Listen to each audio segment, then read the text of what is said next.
Então agora a gente vai ver como se comporta um capacitor sob corrente alternada. Então a gente tem a mesma configuração de antes, uma fonte de corrente alternada produzindo voltagem instantânea dada por Vmax, seno de ωt, ligado a um capacitor de capacitância C, ligado em série. Então a voltagem instantânea entre os terminais desse capacitor vai ser dada por... É só lembrar da relação entre capacitância, carga e voltagem, né? A capacitância carga sobre voltagem no capacitor. A voltagem entre os terminais dele vai ser igual a Vmax seno de ωt. Vai ser igual a voltagem na fonte. Isso é um circuito simples. É a mesma situação de antes. Só que agora a gente tem a relação que C, a capacitância, é igual a Q sobre a voltagem dos terminais do capacitor. Então daí você tira que a carga nele, instantânea, vai ser igual a capacitância vezes o Vmax seno de ωt. Lembrando que um capacitor vai ter carga variando nele. Se ele estiver sujeito a uma voltagem que ora está apontando num sentido, ora está apontando no outro, essa carga dentro dele vai variar. Só que a gente quer a corrente, então a gente lembra que corrente elétrica é derivada temporal de carga. Então a gente tem que aplicar uma derivada temporal nessa expressão para obter a corrente instantânea. Lembra que no indutor a gente integrou para obter a corrente. Aqui a gente vai derivar para obter a corrente. A gente tem o Q instantâneo, a gente vai derivá-lo em relação ao tempo para obter o I instantâneo no capacitor. Isso vai ser ωt Vmax cosseno de ωt. ωc, ômega vezes a capacitância, amplitude de voltagem, vezes cosseno de ωt.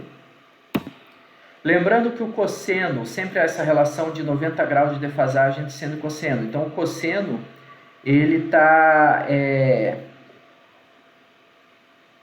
está adiantado em relação ao seno, né? O cosseno de ωt é igual a seno de ωt mais π sobre 2. Então a gente pode fazer a substituição e escrever a corrente instantânea do capacitor como ωc Vmax seno de ωt mais π sobre 2. Ok? Se eu adianto o seno de π sobre 2, eu obtenho cosseno. Né? Então essa vai ser a corrente instantânea. Lembrando que a voltagem instantânea está aqui em cima, ela é dada por Vmax seno de ωt. A corrente instantânea vai depender de Vmax seno de ωt mais π sobre 2. Então, de novo, a gente obteve uma defasagem de π sobre 2. Uma diferença de fase de π sobre 2 entre corrente e voltagem. Só que agora a corrente está adiantada de π sobre 2. No caso do indutor, a corrente estava atrasada de π sobre 2 em relação à voltagem. Agora, no capacitor, a corrente vai estar adiantada de π sobre 2 em relação à voltagem. Uma maneira qualitativa de pensar sobre isso, de desenvolver intuição sobre isso é, no capacitor, o capacitor é como um circuito aberto, ele tem as duas placas, mas ele não vai passar corrente por ele, né? E você tem que carregá-lo. Imagina que ele está descarregado inicialmente. O que tem que acontecer para carregá-lo? Tem que fluir corrente para ele. Tem que acumular carga numa placa e essa carga vai repelir carga da outra, para ele carregar. Então tem que fluir corrente para ele começar a carregar e para se desenvolver a diferença de potencial entre as placas. Então você pode imaginar, desenvolver essa intuição de que a corrente tem que chegar antes para desenvolver a DDP, a voltagem, né, entre as placas.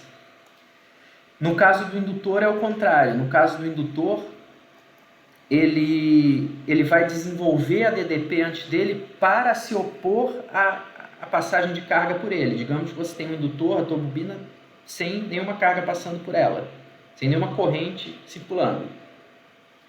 De repente você quer fazer passar uma corrente por ela, mas por efeitos de indução, de autoindução, a bobina vai desenvolver uma DDP para tentar segurar esse aumento de fluxo magnético dentro dela. Então, digamos que a DDP vai aparecer para tentar impedir que a corrente passe pelo indutor. Então a DDP, a voltagem, vai estar adiantada, ou seja, a corrente vai estar atrasada no indutor. E no capacitor você tem a situação contrária, você tem que mandar corrente para ele para carregá-lo e para a DDP aparecer. Então é isso, a gente tem a corrente instantânea igual dependendo de seno de ωt mais π sobre 2, a voltagem instantânea dependendo de seno de ωt. Vai ter agora mais π sobre 2 ou mais 1/4 de ciclo, diferença de fase com corrente adiantada. Então graficamente, no gráfico de V ou I em função de T, você vai ter a voltagem novamente, depende de uma função seno de ωt, vai ser essa curva laranja, variando entre Vmax e menos Vmax.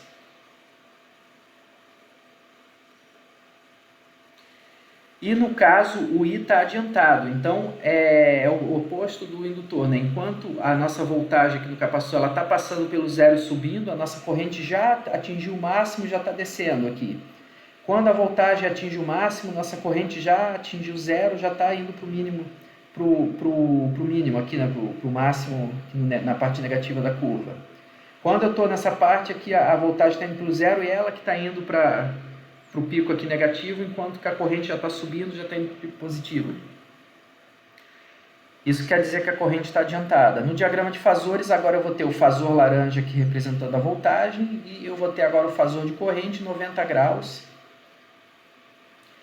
à frente do fasor de voltagem. Sempre ele circulando no sentido anti-horário. Ok? Como a gente interpreta agora o capacitor no sentido de reatância, né? A gente viu que a relação entre a corrente e a voltagem, no caso do indutor, introduzia uma nova grandeza que fazia o papel de resistência dependente de frequência, que é a reatância. No caso do capacitor, você vai ter a reatância da mesma forma, você vai ter uma reatância agora capacitiva. Ok, a corrente instantânea do capacitor vai ser igual a ωc, Vmax sendo de ωt mais π sobre 2. O valor máximo de corrente, ou seja, amplitude,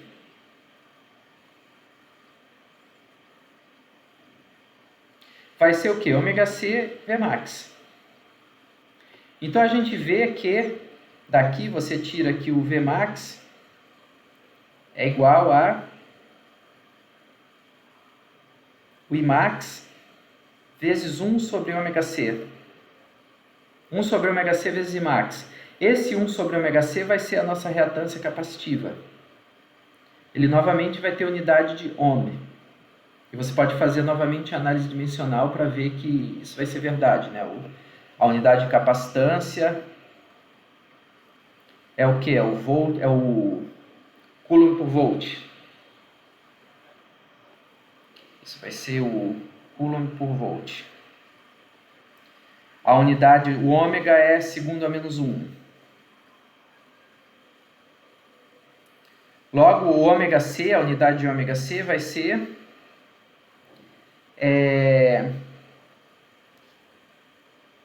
o coulomb por segundo por volt, ou seja, vai ser o ampere por volt, que vai ser 1 sobre o ohm. Logo, 1 sobre ωc vai ser ohm, vai ter unidade de ohm. E essa vai ser a lei de Ohm para as amplitudes de voltagem e corrente do capacitor. A amplitude de voltagem vai ser igual ao XL, ao XC, a reatância capacitiva dele, que vale 1 sobre ωc vezes o Imax. E novamente essa reatância vai fazer o papel de uma resistência dependendo de frequência. Para uma dada voltagem aplicada de amplitude Vmax, quanto maior essa reatância, menor vai ser a amplitude de corrente Imax. Só que agora uma reatância muito grande significa uma frequência muito pequena, ou uma capacitância muito pequena, enquanto que uma reatância baixa vai significar uma frequência, vai corresponder, né, a uma frequência ou uma capacitância muito altas. Então, no caso do capacitor, para altas frequências, você vai ter corrente alta, você vai ter baixa reatância. Enquanto que para baixas frequências, inclusive corrente contínua, você vai ter alta reatância, né? Essa reatância vai ser infinita para corrente contínua. Corrente contínua significa ômega igual a zero, isso aqui vai para o infinito. Então o capacitor tem o comportamento oposto do indutor, né? O capacitor ele é um péssimo condutor para baixas frequências, ele não conduz DC, isso a gente já discutiu. O capacitor são duas placas sem contato elétrico entre elas, então a corrente contínua não vai passar pelo capacitor. Você vai ter uma corrente transiente que circula para carregar o capacitor e depois essa corrente vai a zero. A gente já viu isso no capítulo 5 ou 6.